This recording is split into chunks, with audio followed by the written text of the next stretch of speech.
Hey there everybody, it's Mark Curley. I'm back with another How to Draw video. Today we're going to be learning how to draw a manga-style girl with headphones on. In order to teach the headphones part, I'm going to have to draw the head first. So I'm going to go ahead and get the basic guidelines for that in time-lapse, and then we'll move on to the real lesson.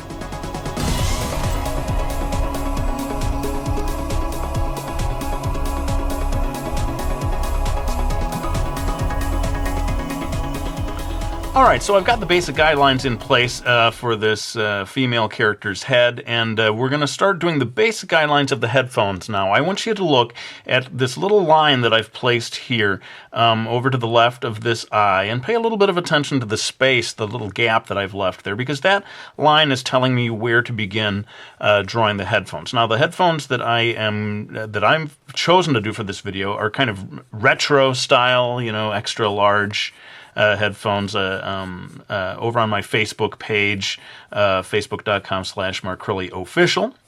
I had asked people what they thought of the idea of me doing a video like this, and there was a lot of approval. Some of them, though, were saying, show us how to draw earbuds, you know, like the more modern style, and I thought, well, maybe someday, but this time I want to do these retro style. Now, the shape of the type of headphones that I'm doing, it's an interesting sort of oval, I'd call a squared off oval shape, if that makes any sense, and I'm pretty sure it doesn't, but the shape has sort of flat edges on this side, but then it sort of curves off into an oval or circular shape on the top and bottom. And this is based on a style of Panasonic actual headphones that I saw. In fact, I would encourage you, if you want to do drawings of headphones or anything really, to look at reference of the actual object, rather than just winging it based on your memory of what headphones look like.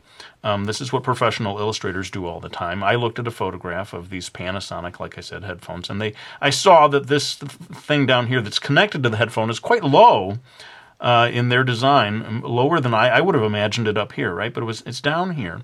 And in their style, it has this sort of two-pronged, here I'm coming back to my habit of never knowing. Two-pronged. There are two prongs coming off over here on this far edge, and these prongs, if that's the right word, are basically holding this headphone in place and attaching it to what I'm going to call the headband that is going across the top of the head. Does that work? Headband? Come on. It can't be too far from the actual phrase. Those of you in the headphone construction manufacturing industry, please let me know if I'm getting that wrong. But the shape of the headband, again, as I saw in this reference photo, is coming up here across the top of the head. Now notice how far back it is on her head as it comes across, and gradually, you know, there's a certain width here in the band. That width is going to get narrower and narrower, not in real life, of course, but just in the perspective as you look at it going across the head if you're trying to draw this in this three-quarter kind of position. These two lines grow closer together as they reach the top of the head and curve across. Now, I am going to be zooming in a minute to get into the details of the actual headphones, but before I do that, let me maybe draw a couple more things. I noticed that they had a clip almost that was holding these two prongs. I feel like I'm saying the word prawns, like shrimp. Hey man, we're going to go out for prawns later on. But there is this clip that holds them in place, and the wire, there's the wire, you know, that's conveying the actual audio from one headphone to the other in this retro style, has a big thick, there's a big thick wire that sort of curves off to the back. As I say, this is retro, not an actual antique or old headphone. I think it's newly made by Panasonic, and sounds like I'm doing product placement here. The new Panasonic retro stylish headphones. All right, Panasonic, come on, man. Let's make a deal. You guys send me a check, and I will keep making the videos. But if you don't send me the check, In any case, no, this is not paid product placement. But basically, the message I want to give to you is the importance of using reference, of looking at actual things. I think sometimes the young artist believes that a real artist doesn't need to look at anything. You draw it all from memory, that it's sort of a mark of pride. Look, I drew this without looking at anything. I didn't copy it, right? And yeah, to a certain extent, if you're copying your entire illustration line for line from someone else's picture, that maybe is not the height of artistic achievement. But as I say, professional illustrators, they want to draw headphones. They're, don't kid yourself. They are going to look at a photo, or they're going to look at actual headphones. Some would argue even better, look at actual real headphones rather than a photo to learn how to draw it. So the big message is don't worry about trying to draw everything completely from memory. There is no shame in looking at photographs, reference photographs, and so forth. Anyway, I am beating that point into the ground. It is time to zero in. We're going to refocus this so that I can show you more of the details. All right, now that I've zoomed in here, I feel like I need to refine this a little bit in terms of its shape. It is a tricky shape, as I said, this sort of squared off oval shape, and I feel that it needs to be a little more rounded here at the top.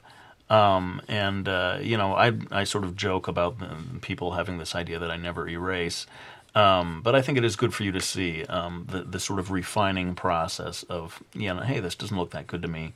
Let's change these lines before I move on to the final lines. Last thing I want people to think is that I never erase things. Absolutely, I do, if they don't look right to me. Now, here I am going to turn these single lines into kind of double lines because they are, these metallic wires, not really wires, prongs. Just somebody help me. Give me a new brain that knows the words for things. Struts? Spokes? Anyway, these two metal things, there are two of them, and they go all the way down through this thing. Now, I think the idea is that the headphone is adjustable, right? That's the whole point of this. And these, I'm going to call them spokes. Let's call them spokes, like bicycle spokes. They go into this holder at the bottom, and these holes here that go in, it can be moved up and down. For like a kid wearing the headphones or an older person, and so that's what that's all about. And again, this whole structure was made clear to me by looking at a photograph. So depending on what style you like, some people might say, "Boy, that looks really clunky."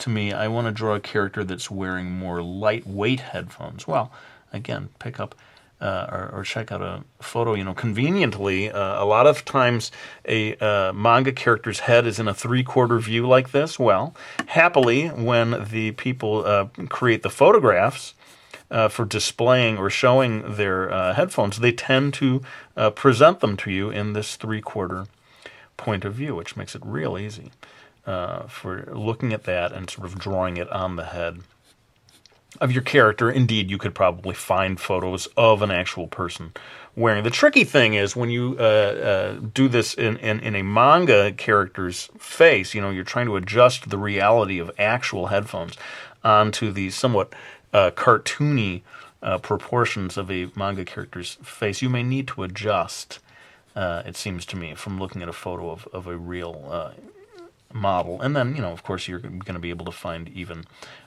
illustrations, manga style. There's just loads of manga style illustrations that show you characters wearing headphones. It's kind of a thing, isn't it?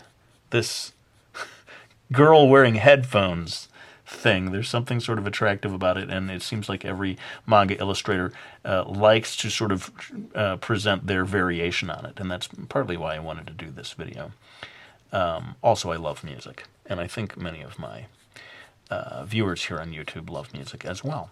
Let's refocus the camera so that you can see the headband. I think that's going to be the last thing we do before we start moving on to final line work.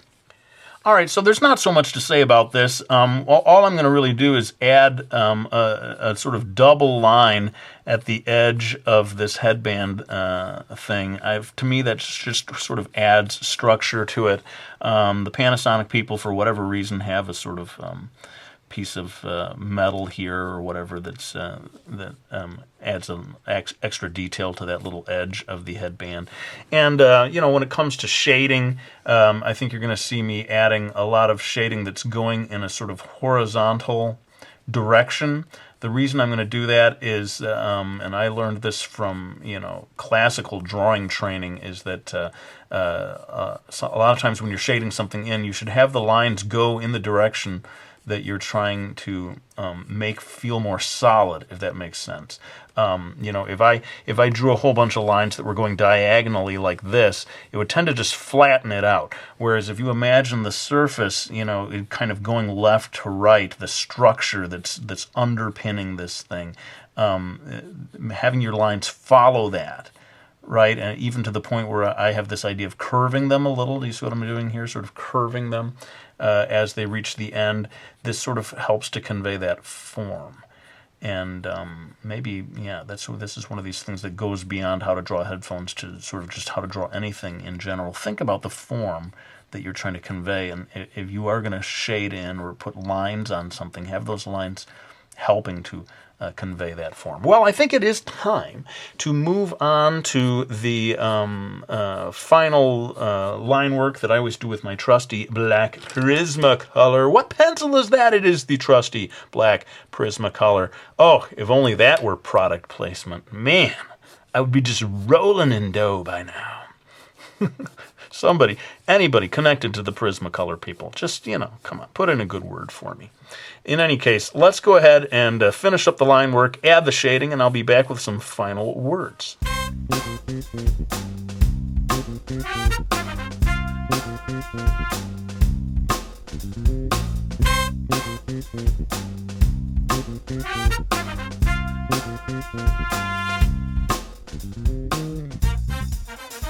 All right, well, just a little word or two about the shading here. One thing to keep in mind is generally this area here, the padding, is the one that's going to be the darkest, and then you can maybe do some contrast, make this a little lighter, although you probably want to put shading toward the bottom, with the light coming from the top. That gives a little more three-dimensionality. I hope you enjoyed this video. This is my first manga-style video in quite some time. Some of the viewers were expressing concern. Mark, you've stopped doing manga-style illustrations. What's going on? Definitely will continue doing this, as well as the realism challenges and all the different kinds of experiments that I've been doing lately. But let's go ahead and say thank you to anyone who has supported me by getting any one of my books. We got the Brody's Ghost graphic novel series, Miki Falls, 4 books in that series, all of them available already in the stores, and Mastering Manga, my How to Draw Manga book. I really do appreciate anyone supporting me by getting those books. But hey, this video is not over until you add the blushies. I highly recommend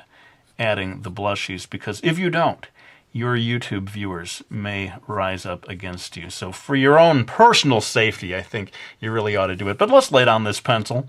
I want to thank everyone who watched this video. I hope you found it useful, and I'll be back with another one real soon.